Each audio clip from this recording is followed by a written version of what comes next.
Selamat pagi Bapak Ibu, jemaat Tuhan dimanapun saudara berada. Kita bersyukur pagi hari ini kita kembali boleh diizinkan oleh Tuhan untuk memasuki Minggu Pentakosta, yaitu hari yang ke-50 setelah kebangkitan daripada Tuhan Yesus.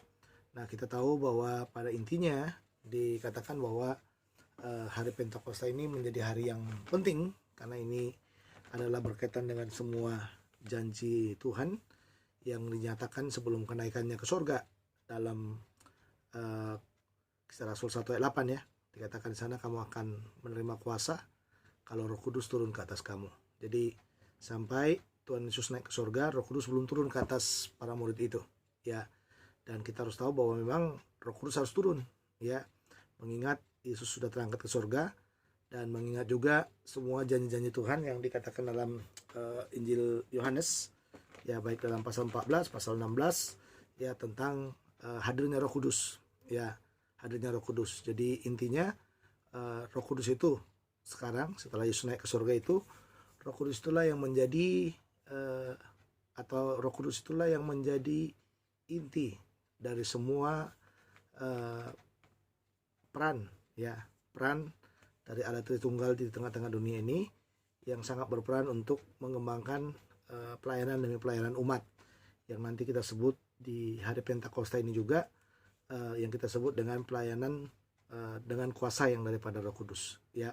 Jadi pelayanan dengan kuasa daripada Roh Kudus, atau dengan pelayanan yang disebut dengan pelayanan gereja nanti ya, pelayanan gereja di mana gereja sepenuhnya bergantung kepada Roh Kudus. Jadi gereja tidaklah bergantung kepada pelayanan-pelayanan yang bersifat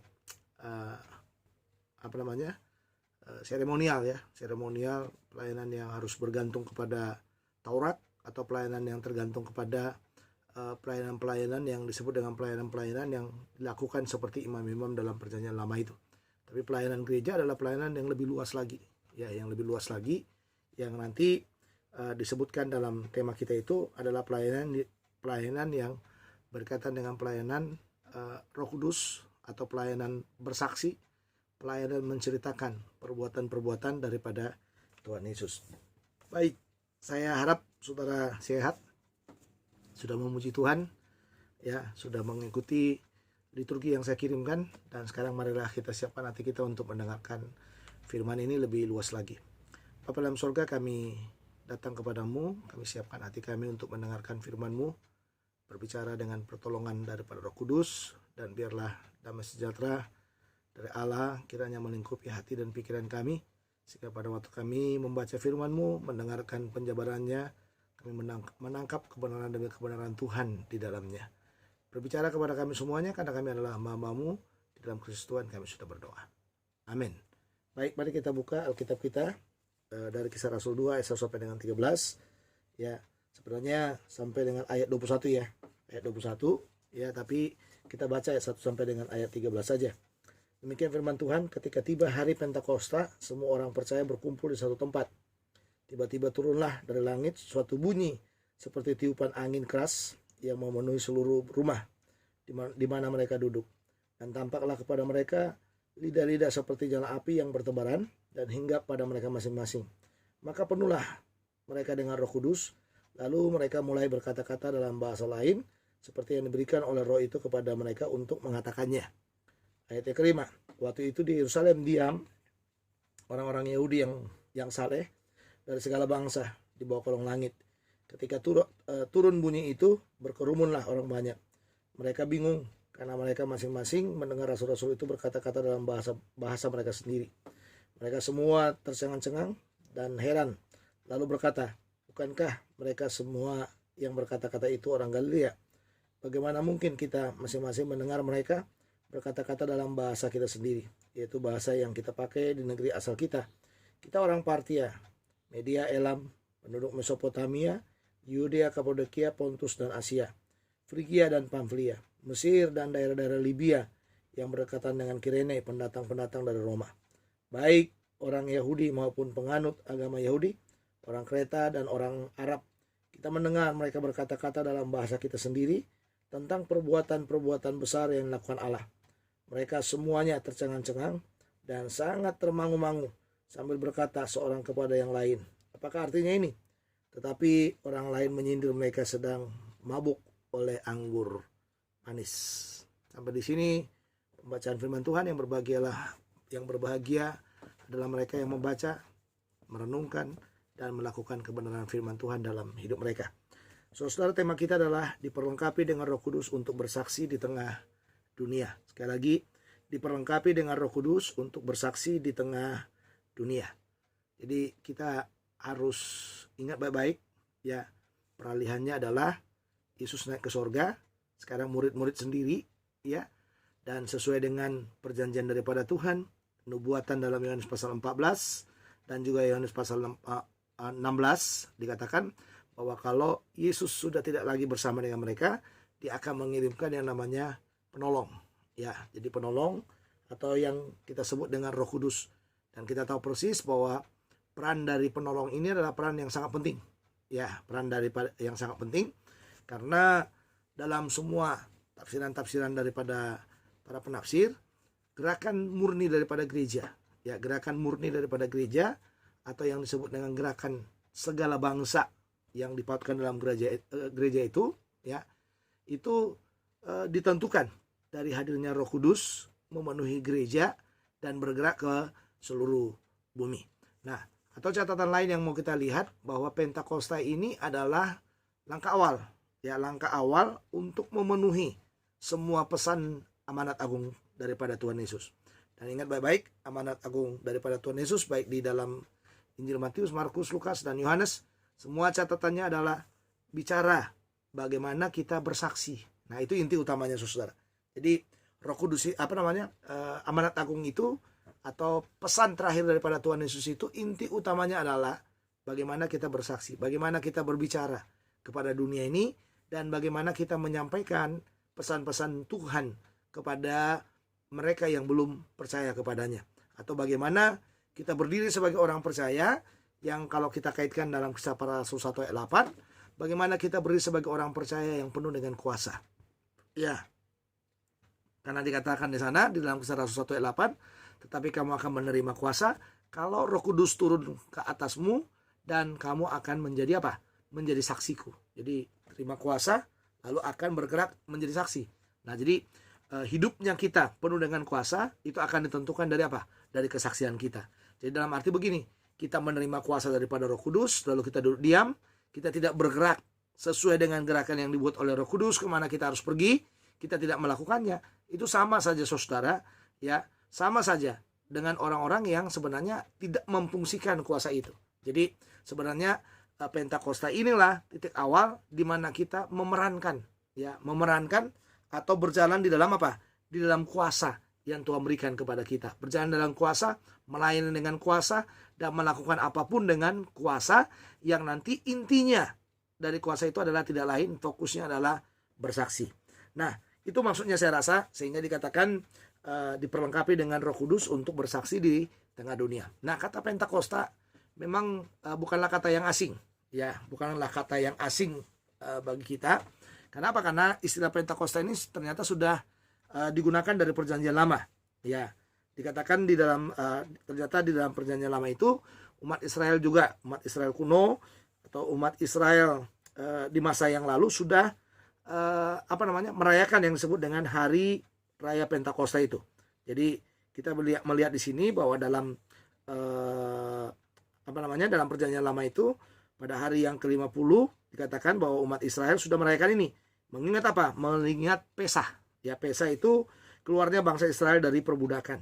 Jadi pada hari itu ya mereka merayakan. Dua hal yang mereka rayakan adalah yang pertama kebaikan Tuhan, dan yang kedua dalam Pentakosta itu yang merayakan bukan hanya kebaikan Tuhan yang telah membawa mereka keluar dari perbudakan itu, tapi yang kedua adalah yang mereka rayakan bagaimana munculnya hukum Taurat. Ya, hadirnya hukum Taurat di tengah-tengah mereka, sehingga hukum Taurat itu mengatur hubungan mereka dengan Tuhan.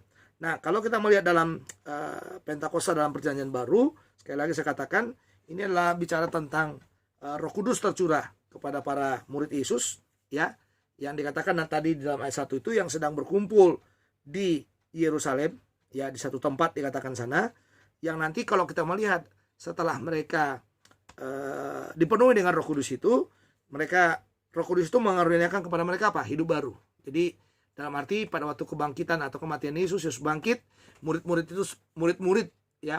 itu masih kocar-kacir, itu istilahnya kita mungkin yang kita bisa pakai, kocar-kacir, karena ada di antara mereka yang tadinya sudah menjadi nelayan, ternyata setelah Yesus mati, lalu Yesus bangkit dari kubur itu, kita bisa melihat bahwa ternyata Petrus dan teman-teman itu kembali lagi menjadi nelayan gitu ya. Nah, jadi dengan munculnya hadirnya Roh Kudus memenuhi mereka, inilah titik awal mereka menjadi hidup baru. Dalam arti mereka, kita lihat di sana mereka konsisten sekarang ya kepada panggilan mereka konsisten terhadap tugas tanggung jawab yang Tuhan Yesus berikan kepada mereka. Jadi bukan hanya hidup baru, tapi berkaitan juga dengan kekuasaan baru.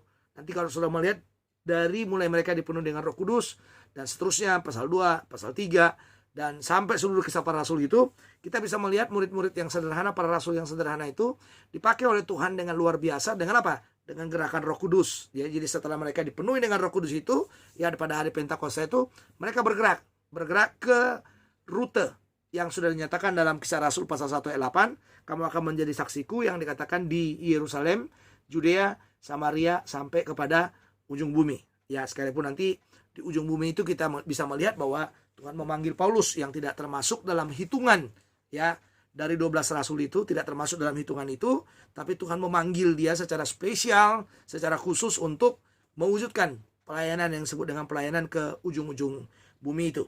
Nah, jadi kita bisa melihat dalam bagian ini ya ada kekuatan baru, dan juga dikatakan dan berkat yang disebut Petrus sebagai apa? Penggenapan ya, penggenapan dalam nubuatan daripada Nabi Yoel ya tentang hari Tuhan itu ya. Hari Tuhan yang dikatakan di dalam mulai ayat 14 sampai dengan ayat 21 itu. Ya, setelah dicibir oleh beberapa orang bahwa mereka yang berkata-kata yang dipenuhi dengan Roh Kudus itu, mereka itu adalah orang-orang yang mabuk anggur. Nah, nanti dalam penjelasannya ternyata Petrus menjelaskan bahwa apa yang dilakukan oleh para rasul yang sedang dipenuhi dengan Roh Kudus itu bukan cibiran, ya, bukan bukan cibiran yang disebut dengan mabuk anggur tadi, diatasi oleh Petrus dengan berkata bahwa apa yang terjadi itu adalah bagian dari penggenapan apa yang dikatakan oleh Nabi Yoel kepada mereka. Nah, jadi saya rasa kita bisa melihat inti utama daripada pembicaraan kita hari ini memang dilatar belakangi dari konteks pasal 1 ya. Kalau sudah lihat pasal 1, mari coba kita lihat pasal 1 ayat 12 sampai ayat yang ke-14. Demikian firman Tuhan, maka kembalilah rasul-rasul itu ke Yerusalem dari bukit yang disebut Bukit Zaitun, yang hanya perjalanan Sabat jauhnya dari Yerusalem. Setelah mereka tiba di kota, naiklah mereka ke ruang atas tempat mereka menumpang. Mereka itu ialah Petrus dan Yohanes, Yakobus dan Andreas, Filipus dan Thomas, Bartolomeus dan Matius, Yakobus bin Alfeus dan Simon orang Selot, dan Yudas bin Yakobus. Mereka semua ini lihat di dalam bagian ini, setelah mereka sesuai dengan pesan Yesus, kamu harus tetap dalam kota ini. Lalu mereka berkumpul. Nanti kalau kita melihat di dalam satu rumah dikatakan dalam ayat 1 tadi, ya ternyata murid-murid Yesus semuanya ada di sana. Dan yang mereka lakukan setelah Yesus terangkat ke sorga itu, ya ternyata dikatakan mereka semua bertekun dengan sehati dalam doa bersama-sama dengan beberapa perempuan serta Maria ibu Yesus dan dengan saudara-saudara Yesus. Jadi kata kuncinya mereka bertekun dalam doa. Dalam arti mereka sangat mengharapkan janji yang dikatakan oleh Tuhan Yesus itu, ya janji yang dikatakan oleh Tuhan Yesus itu sebagai penggenapan yang berkaitan dengan apa? Yang berkaitan dengan pelayanan yang akan mereka lakukan ke depan. Nah, Bapak Ibu Saudara yang kasih dalam Tuhan, kita harus diperlengkapi dengan Roh Kudus untuk bersaksi di tengah dunia ini. Sekali lagi, kita harus diperlengkapi dengan Roh Kudus untuk bersaksi di tengah dunia, ya. Jadi itu inti utamanya ya, diperlengkapi dengan Roh Kudus untuk bersaksi di tengah dunia. Mengapa? Ada 3 hal yang harus kita lihat dalam pelajaran yang kita sudah baca tadi. Ya, yang pertama adalah karena Roh Kudus memampukan kita untuk berkata-kata dalam bahasa lain. Sekali lagi, karena Roh Kudus memampukan kita untuk berkata-kata dalam bahasa lain, bahasa-bahasa lain. Nah, istilah kata bahasa-bahasa lain dalam bagian itu adalah istilah itu menggunakan kata Yunani glosolali. Artinya adalah bahasa yang diberikan Roh Kudus kepada seseorang, ya, bahasa.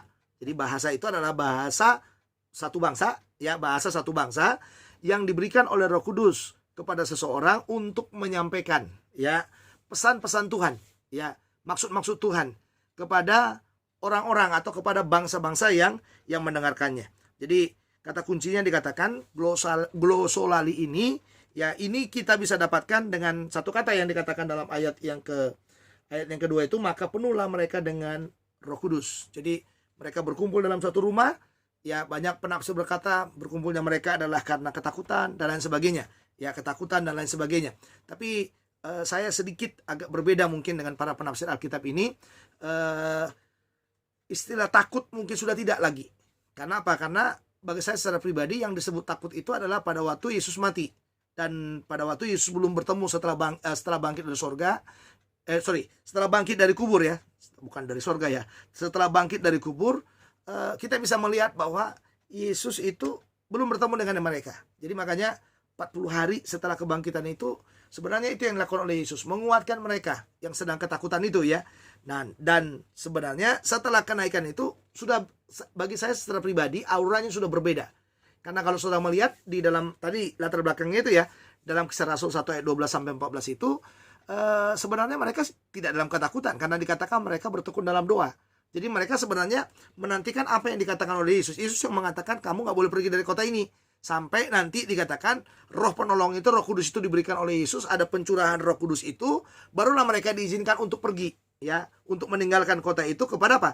Kepada gerakan, kepada rute yang sudah dicatat dalam Kisah Rasul 1 ayat 8. Jadi kalaupun di dalam beberapa tafsiran-tafsiran dikatakan bahwa mereka dalam kondisi ketakutan, ya saya kurang setuju itu. Tapi justru kalau saya pribadi mau mengatakan bahwa mereka sedang bersungguh-sungguh ya, bersungguh-sungguh menantikan apa yang dikatakan oleh Yesus dengan kata mereka bertekun dalam doa. Tadi yang kita sudah baca dalam ayat yang ke-14 itu ya. Mereka bertekun dalam doa. Nah, dalam kondisi bertekun dalam doa inilah dikatakan di dalam bagian itu ayat 2, tiba-tiba turunlah dari langit suatu bunyi seperti tiupan angin keras yang memenuhi seluruh rumah di mana mereka duduk, dan tampaklah ya kepada mereka lidah-lidah seperti nyala api yang bertebaran dan hinggap pada mereka masing-masing. Maka ini dikatakan, di sini dikatakan, maka penuhlah mereka dengan Roh Kudus, lalu mereka mulai berkata-kata dalam bahasa lain yang seperti diberikan oleh Roh kepada mereka untuk mengatakannya. Jadi sebenarnya kita bisa melihat glosolali itu, berkata-kata dalam bahasa lain itu ya, itu hanya bisa kita dapatkan dari mana? Dari Roh Kudus yang sedang memenuhi kita. Karena dikatakan sebenarnya kata-kata itu bukan kata-kata yang jadi aneh menurut saya ya. Ya, kata-kata yang menjadi aneh, kata-kata yang membingungkan gitu. Tidak, tapi kata-kata yang memang benar-benar disampaikan. Ya, jadi Roh Kudus itu memenuhi kita nggak mengerti ya kata-kata itu, tapi kata-kata itu kita sampaikan. Pada waktu orang mendengarkannya, ternyata ada orang yang mengerti, ada orang yang memahaminya, dan dikatakan ternyata pesan yang kita sampaikan itu adalah pesan yang berkaitan dengan apa? Dengan kesaksian, atau pesan yang berkaitan dengan kesaksian bagaimana Allah akan mengerjakan sesuatu. Nanti kalau sudah melihat dalam ayat yang ke-11 dikatakan di sana baik orang Yahudi maupun penganut agama Yahudi, orang Kreta dan orang Arab, kita mendengar mereka berkata-kata dalam bahasa kita sendiri ya.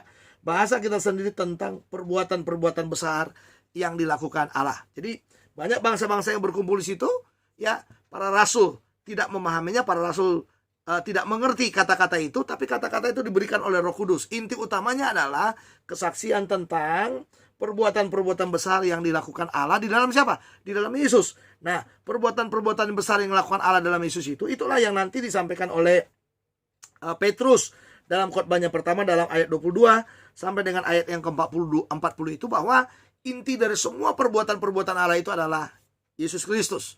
Yesus Kristus yang sudah mengerjakan segala sesuatu bagi siapa? Bagi kita. Ya, bagi orang-orang yang percaya. Pengorbanannya dan segalanya yang sudah dia buat.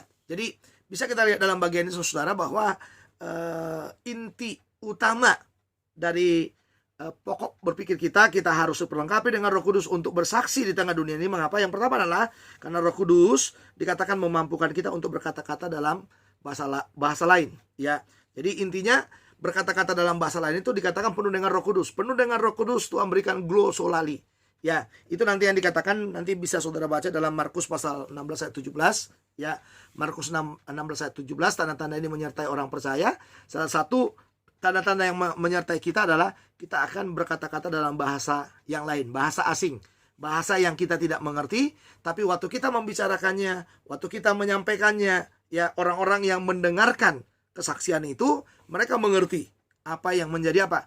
Menjadi inti utama dari pembicaraan kita. Nah, ini yang saudara dikatakan menjadi pesan utama dalam Pentakosta ini, bahwa dikatakan tadi, ya kita harus diperlengkapi dengan Roh Kudus untuk bersaksi di tengah dunia ini. Mengapa? Karena Roh Kudus itu memampukan kita untuk berkata-kata dalam bahasa-bahasa lain atau glosolali. Yang kedua adalah karena Roh Kudus itu memampukan kita untuk menyaksikan perbuatan Allah di tengah dunia ini. Nah, itu yang dikatakan sebenarnya perbuatan Allah itulah yang menjadi inti utama.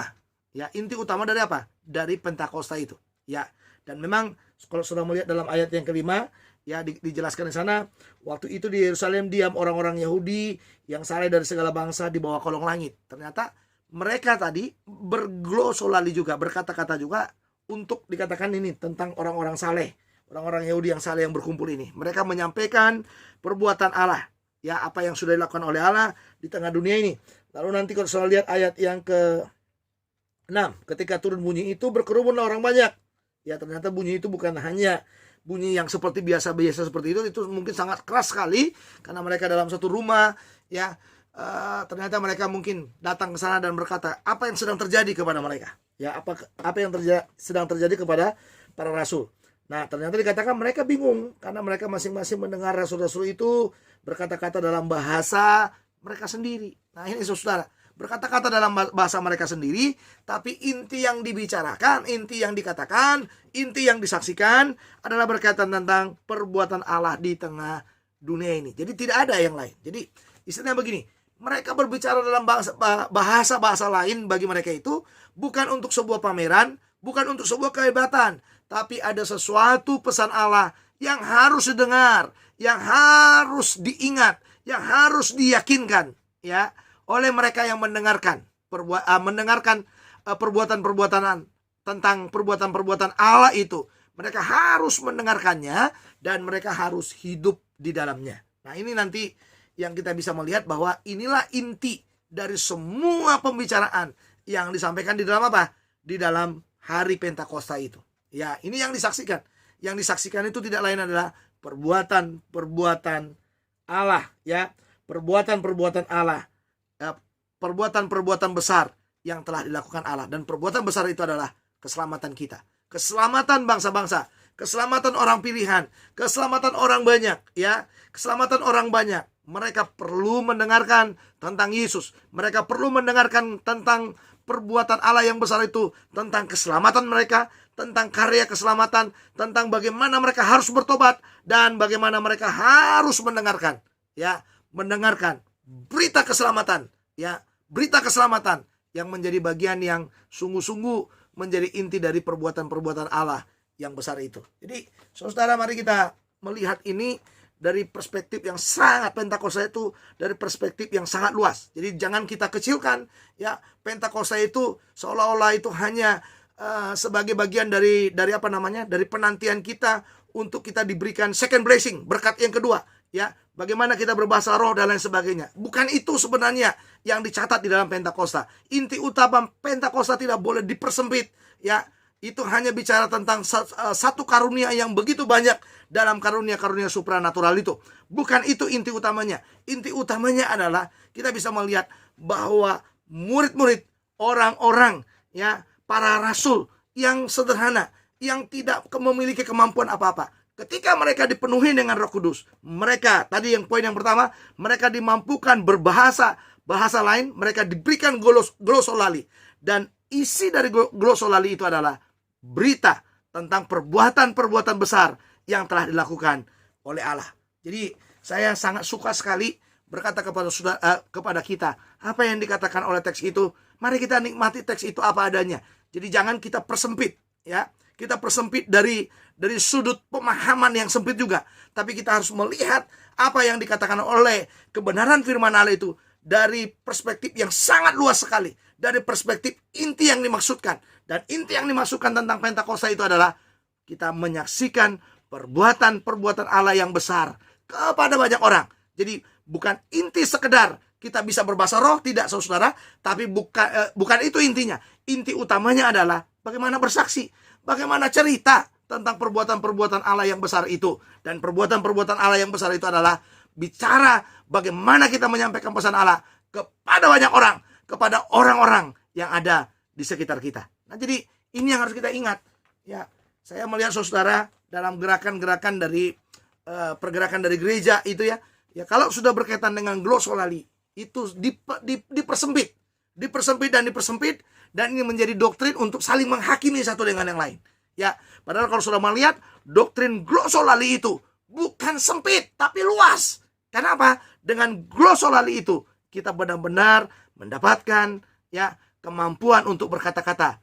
Ya, dalam bahasa-bahasa lain tadi glosolali, setelah kita mendapatkan dalam inti glosolali itu sebenarnya yang kita bicarakan bukan sesuatu yang aneh, bukan sesuatu yang asing, ya kan? Yang orang lain tidak mengerti. Mungkin kita tidak mengerti yang kita sampaikan, ya. Tapi orang yang mendengarkan, yang kita bicarakan, yang kita sampaikan dalam glosolali itu, inti utamanya sebenarnya adalah perbuatan Allah yang besar. Allah sudah mengerjakan perbuatan yang besar, ya. Dan semua bangsa harus mengalami itu.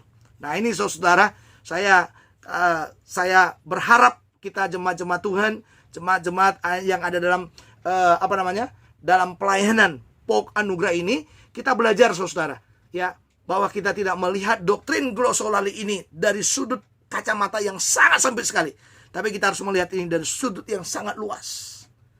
Bahwa dengan diberikannya kepada kita glosolali, kemampuan untuk berkata-kata, ya, dengan bahasa-bahasa lain, ya, bahasa-bahasa yang kita tidak mengerti itu, tapi orang lain mengerti apa yang kita sampaikan. Ada pesan Allah di sana. Ada perbuatan-perbuatan besar yang sedang dikerjakan oleh Allah untuk orang-orang yang mendengarkan glosolali yang kita sampaikan itu.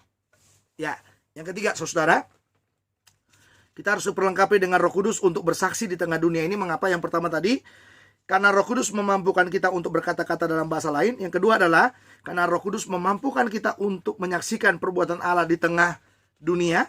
Lalu yang ketiga, saudara, yang terakhir adalah karena Roh Kudus ya memakai kita untuk menyaksikan penggenapan firman Allah. Karena Roh Kudus memakai kita untuk menyaksikan penggenapan firman Allah. Artinya begini, ingat baik-baik, setelah mereka dicibir bahwa mereka adalah mabuk anggur, lihat apa yang dikatakan oleh Petrus. Ini khotbah yang pertama, bagian dari khotbahnya yang pertama itu. Di sana dikatakan, maka bangkitlah Petrus berdiri dengan ke-11 murid itu. Dan dengan suara nyaring ia berkata kepada mereka, hai kamu, ya, orang Yahudi dan semua yang tinggal di Yerusalem, ketahuilah dan camkanlah perkataanku ini. Lihat sana. Ya, keberanian sudah mulai muncul di sana ya. Keberanian yang luar biasa dari sana. Dikatakan sana orang-orang ini tidak mabuk seperti yang kamu sangka. Karena hari baru pukul 9. Ya, pukul 9 masih pagi. Nggak ada orang mabuk pagi, saudara. Itu yang dikatakan oleh Petrus. Tetapi di sana dikatakan dalam ayat 16. Tetapi itulah yang difirmankan Allah dengan perantaraan Nabi Yoel. Dalam arti saudara, yang mau dikatakan oleh Petrus sebenarnya dengan peristiwa glosolali tadi, ya, dengan peristiwa dipenuhinya dengan Roh Kudus, dengan peristiwa Pentakosta ini, sebenarnya yang mau dikatakan apa yang terjadi ini sebenarnya adalah penggenapan dari firman Allah yang sudah pernah dinubuatkan oleh siapa? Nabi Yoel. Tentang apa? Tentang hari Tuhan. Kalau sudah melihat di kitab Nabi Yoel itu, hari Tuhan itu ada dua, saudara. Hari Tuhan sebagai penghukuman, ya, dan yang kedua adalah hari Tuhan sebagai berkat. Hari Tuhan sebagai berkat itu adalah berkaitan dengan ini dia tadi. Bagaimana Tuhan memakai, itu yang dikatakan dalam ayat 17. Saya baca ya kepada saudara, demikian dikatakan. Tetapi itulah yang difirmankan Allah dengan perantara Nabi Yoel akan terjadi pada hari-hari terakhir. Kenapa dikatakan hari-hari terakhir? Kenapa? Karena keselamatan itu sudah diberikan sekarang. Jadi kita ada di hari-hari terakhir. Karena Yesus sudah naik ke sorga, Yesus menubuatkan bahwa dia akan datang kembali dan kita tidak tahu kapan kedatangan Tuhan itu. Makanya dikatakan mulai dari zamannya Petrus sampai ke sana, sampai kepada kita sekarang, sampai kepada orang-orang yang akan datang. Kalau Yesus belum datang, itu tetap inti utamanya dikatakan sebagai hari-hari yang terakhir. Nah, itu yang dikatakan dalam ayat 17 itu. Akan terjadi pada hari-hari terakhir, demikianlah firman Allah, bahwa aku akan mencurahkan rohku ke atas semua manusia. Mencurahkan rohku. Jadi Pentakosta itu pencurahan Roh Kudus. Ternyata Yoel sudah menubuatkan jauh-jauh bahwa ternyata Pentakosta itu akan terjadi. Ya, makanya dikatakan aku akan mencurahkan rohku, ya, mencurahkan rohku pada hari-hari yang terakhir, ya, kepada semua manusia. Maka anak-anakmu laki-laki dan perempuan akan bernubuat, saudara. Dan teruna-terunamu akan mendapat penglihatan, dan orang-orang tua akan mendapat mimpi. Juga ke atas hamba-hambaku laki-laki perempuan akan kucurahkan rohku pada hari-hari itu, dan mereka akan bernubuat, dan aku akan mengadakan mukjizat-mukjizat di atas langit dan tanda-tanda di bawah, di bumi, darah dan api, gumpalan-gumpalan asap. Matahari akan berubah menjadi gelap gulita, dan bulan menjadi darah, sebelum datangnya hari Tuhan, hari-hari yang besar dan mulia itu. Dan barang siapa yang berseru kepada nama Tuhan akan diselamatkan. Nah, jadi saudara, ingat baik-baik, ya, dikatakan ternyata apa yang dialami dalam pencurahan Roh Kudus itu bagian dari pengenapan firman Allah. Jadi itu yang dikatakan oleh Petrus sebenarnya dalam khotbahnya yang bagian seri yang pertama, sebelum dia masuk kepada jantung daripada khotbahnya itu, yaitu Injil tentang Yesus Kristus itu. Yang dia klarifikasi yang pertama kali adalah bicara tentang apa yang sedang terjadi kepada mereka, apa yang sedang dialami oleh mereka itu bukan karena mabuk, karena masih jam 9 katanya, ya, tapi itu adalah bagian dari penggenapan firman Allah. Dalam arti mereka sekarang dipakai oleh Allah untuk menyaksikan apa yang dinubuatkan oleh Nabi Yoel itu ternyata dialami oleh para rasul. Ya, di hari Pentakosta itu dialami oleh para rasul, dan mereka sekarang dipenuhi dengan Roh Kudus. Aku akan mencurahkan rohku, katanya. Ya, mencurahkan rohku. Dan saya mau katakan kepada saudara, kalau dikatakan aku akan mencurahkan rohku, tidak ada hak bagi kita untuk berkata kita tidak tidak bisa, ya, tidak bisa mendapatkannya. Kita harus mengalami pencurahan roh itu, ya. Dan kita harus tahu, setelah kita percaya Yesus sebagai Tuhan dan Juru Selamat kita pribadi, kita semuanya dituntun kepada hidup yang baru, dituntun kepada kuasa yang baru, dituntun kepada kesaksian yang baru. Dan di sanalah kita mengalami yang namanya apa? Pencurahan daripada Roh Kudus itu. Jadi pada waktu kita percaya Yesus, itu bagi saya doktrin yang sangat saya suka adalah pada waktu kita percaya Yesus, itulah titik tolak kita mendapatkan segalanya, mendapatkan pencurahan daripada Roh Kudus itu. Sehingga jangan pernah kaget orang-orang yang percaya, yang mengalami pencurahan atau yang mengalami Yesus dalam hidupnya. Mereka akan bergerak dengan kegerakan daripada Roh Kudus. Mereka akan melayani di dalam kuasa Roh Kudus. Mereka akan melakukan perbuatan-perbuatan besar, ya, sesuai dengan apa yang telah ditentukan oleh Roh itu kepada mereka. Tetapi ingat baik-baik, tidak jadi ekstrim, tidak jadi aneh, tidak jadi sesuatu yang dicibir oleh orang. Kenapa? Disertai dengan perbuatan-perbuatan, karakter-karakter baru yang bisa dilihat oleh orang dari dalam hidup kita. Ya, ini intinya. Ini pesan utama yang disampaikan di dalam bagian ini. Dikatakan tadi, kita harus diperlengkapi dengan Roh Kudus untuk bersaksi di tengah dunia ini. Mengapa? Karena Roh Kudus memakai kita untuk menyaksikan pengenapan firman Allah. Para rasul yang menyadari itu, bahwa mereka dipakai, ya, sedang dipakai oleh Tuhan menggenapi, ya, nubuat dari Nabi Yoel. Nah, kita yang hidup di penghujung akhir zaman ini lagi, bagaimana kita menggenapi apa yang sudah digenapi, yang sudah pernah dipesankan dalam firman Allah jauh sebelumnya, ya, di belakang kita jauh sebelumnya, sampai kepada titik kita sekarang. Saya sangat percaya Roh Kudus itu memakai kita secara luar biasa, ya. Jadi bagi saya, saudara, tidak asing bagi saya, ya, kalau ada orang yang sederhana, orang yang biasa dipakai Tuhan dengan luar biasa, ya, bukan hanya sekedar, ya, karena dia diberikan kehebatan, kemampuan dan lain sebagainya. Justru dalam kesederhanaannya, Roh Kudus memakai kesederhanaan itu. Atau kadang-kadang dalam sebuah kehebatan kita, Roh Kudus memakai kehebatan itu. Dalam sebuah ketidakmampuan kita, Roh Kudus memakai ketidakmampuan itu. Dalam semua yang berlebihan dalam hidup kita, Roh Kudus memakai yang berlebihan itu. Inti utamanya adalah menyaksikan perbuatan-perbuatan Allah yang besar di tengah-tengah dunia ini, supaya semua mereka yang mendengarkan kesaksian, yang mendengarkan perbuatan-perbuatan yang besar tentang Yesus Kristus, tentang karya keselamatan, tentang sesuatu yang akbar yang akan dialami oleh dunia ini, inti utamanya harus sampai di dalam kekuatan daripada Roh Kudus yang menyaksikannya. Jadi kita sangat yakin sekali, Saya sangat percaya sekali saudara. Sebelum saya khotbah seperti ini, Roh Kudus sudah menyentuh hati saudara. Roh Kudus sudah menjamah hati saudara. Sehingga Roh Kudus mempersiapkan saudara untuk mendengarkan kabar baik ini. Dalam arti, nanti suatu ketika, waktu kita mau bersaksi kepada orang, mau memberitakan Yesus kepada orang, Roh Kudus sudah mendahulinya. Roh Kudus sudah ada di sana. Roh Kudus sudah menyentuh hatinya. Dan sekarang mulut lidah kita ini digunakan oleh Roh Kudus untuk menyaksikan perbuatan-perbuatan yang besar yang sudah dilakukan oleh Allah itu. Jadi saya rasa Pentakosta ini menjadi kekuatan bagi kita. Ini aplikasi utama yang harus kita lihat. Bahwa Pentakosta ini, pencurahan Roh Kudus ini menjadi titik awal bagi kita untuk bangkit, untuk bergerak, untuk melakukan perbuatan-perbuatan yang besar yang dikerjakan oleh Allah di dalam pribadi kita sekarang. Jadi Yesus sudah ada di sorga. Sekarang yang bekerja siapa? Kita. Roh Kudus yang bekerja di dalam kita. Roh Kudus yang memakai kita dalam kesederhanaan kita, dalam kehebatan kita ini untuk menyaksikan semua perbuatan-perbuatan yang sudah dikerjakan Allah dalam dunia ini. Jadi Pentakosta itu intinya adalah pencurahan Roh Kudus yang membawa kita untuk bergerak. Yang kedua, saudara, penerapan yang kedua, ya Pentakosta itu adalah titik awal dari gereja, dari berdirinya gereja, dari pelayanan gereja. Ya, pelayanan gereja kepada siapa? Kepada umat, kepada orang-orang percaya, kepada orang-orang tidak percaya. Gereja bukan gereja yang diam.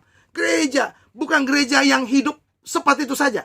Gereja bukan gereja yang hanya sayang dengan dengan jumlah, ya, jumlah yang ada yang seperti itu. Tapi gereja adalah gereja yang bergerak. Nanti kalau sudah melihat di dalam bagian ini, sekali Petrus khotbah, berapa ribu orang bertobat. Dan itulah isi dari gereja itu. Dan kita harus berkata sekarang, ya, di hari Pentakosta ini kita harus berkata bahwa kita harus bergerak. Kita harus mengerjakan sesuatu. Untuk apa? Memperlengkapi gereja kita. Baik dari sudut jumlah, baik dari sudut mutu.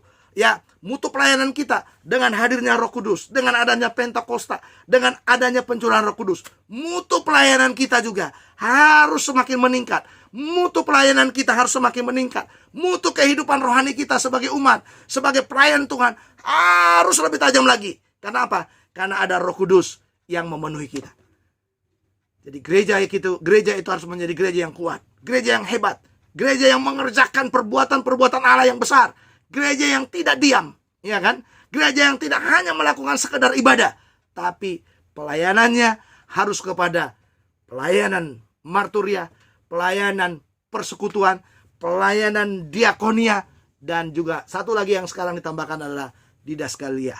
Ya, pelayanan pengajaran harus dikembangkan dari gereja. Kita harus hidup dalam teologi yang seimbang, bukan teologi yang ekstrim, bukan teologi yang hanya ekstrim di satu pihak, tapi kita harus seimbang. Kita harus memahami, ya, kita tidak boleh menyempitkan Alkitab. Kita harus membuat penafsiran yang begitu luas yang akhirnya kita bisa menikmati kebenaran Alkitab itu dari sudut firman Tuhan. Bapak, Ibu, Saudara-saudara yang kasih dalam Tuhan, mari kita belajar dalam firman yang sudah kita dengarkan ini. Mari semangat Pentakosta tidak pernah hilang dari dalam hidup kita, tapi kita belajar terus, bergerak terus dengan kekuatan Allah di hari Pentakosta yang Tuhan sudah berikan kepada kita semuanya. Diperlengkapi dengan dikatakan tadi, kita harus diperlengkapi dengan Roh Kudus untuk bersaksi di tengah dunia. Mengapa? Yang pertama tadi, karena Roh Kudus memampukan kita untuk berkata-kata dalam bahasa lain. Yang kedua, karena Roh Kudus memampukan kita untuk, ya, menyaksikan perbuatan Allah di tengah dunia. Lalu yang terakhir, yang ketiga adalah karena Roh Kudus memakai kita untuk menyaksikan pengenapan daripada firman Allah. Tuhan Yesus memberkati kita. Mari kita berdoa. Bapa dalam sorga, terima kasih buat firman-Mu, meteraikan dalam hati kami hari Pentakosta yang kami sudah rayakan. Abad-abad setelah kenaikan-Mu ke sorga, mulai dari para rasul mengalami perbuatan-perbuatan daripada Roh Kudus yang sungguh akbar, yang sudah menolong mereka bergerak, mengerjakan perbuatan-perbuatan besar dari Allah yang besar itu. Biarlah itu menjadi inti dari pelayanan kami di hari Pentakosta di tanggal 31 Mei 2020 ini. Ini menjadi inti pergerakan kami juga, untuk kami bergerak di dalam kekuatan daripada Roh Kudus, melayani Engkau dan melakukan perbuatan-perbuatan yang akbar bersama dengan Tuhan. Hilangkan kami dari ketakutan, biar kami boleh menghidupkan semua karunia-karunia pelayanan kami, sehingga kami tidak sempit hanya berpaku dalam pengalaman-pengalaman yang sempit. Tapi kami harus melihat semua doktrin dari Alkitab, pekabaran dari Injil, dari sudut yang sangat luas, dari sudut Allah yang berkarya luar biasa di tengah-tengah dunia ini. Biar firman-Mu hidup dalam hidup kami. Tolong kami semuanya, supaya kami konsisten dalam melayani Tuhan. Tolong juga dengan kekuatan daripada Roh-Mu. Kami mohon supaya Engkau menolong kami Tuhan untuk terhindar dari pandemi ini. Dan kami berdoa supaya Tuhan menolong kami juga. Ya, supaya kami benar-benar keluar dari ketakutan demi ketakutan kami. Biarlah pandemi ini menjadi kekuatan Tuhan yang membangun iman percaya kami. Bahwa Engkau ada, Engkau bergerak di dalamnya, dan Engkau yang akan mengakhiri juga pandemi ini. Kami akan bersuka cita bersama-sama lagi. Bersama dengan Tuhan, bergerak bersama-sama dengan Tuhan. Dalam kekuatan baru yang Tuhan sudah berikan kepada kami. Terima kasih Bapa di sorga buat firman-Mu. Meteraikan dalam hati kami. Dalam Kristus Tuhan kami sudah berdoa. Amin. Bapak Ibu Saudara-saudara yang kasih Tuhan, kiranya Tuhan memberkati kita semuanya sampai ketemu lagi. Ya, kalau Tuhan mengizinkan dalam waktu yang dekat ini, kita akan bersekutu bersama-sama kembali. Tetap kuat, tetap semangat, jaga kesehatan. Jangan waktu yang 3 bulan yang sudah kita lakukan, kita stay at home, akhirnya menjadi sia-sia. Tapi jaga tetap kesehatan. Ya, jangan lupa cuci tangan, pakai masker, kemanapun saudara berjalan, ya berhati-hatilah. Karena Tuhan selalu bersama dengan saudara, menguatkan saudara, memberkati saudara. Selamat pagi, Tuhan Yesus memberkati kita. Shalom.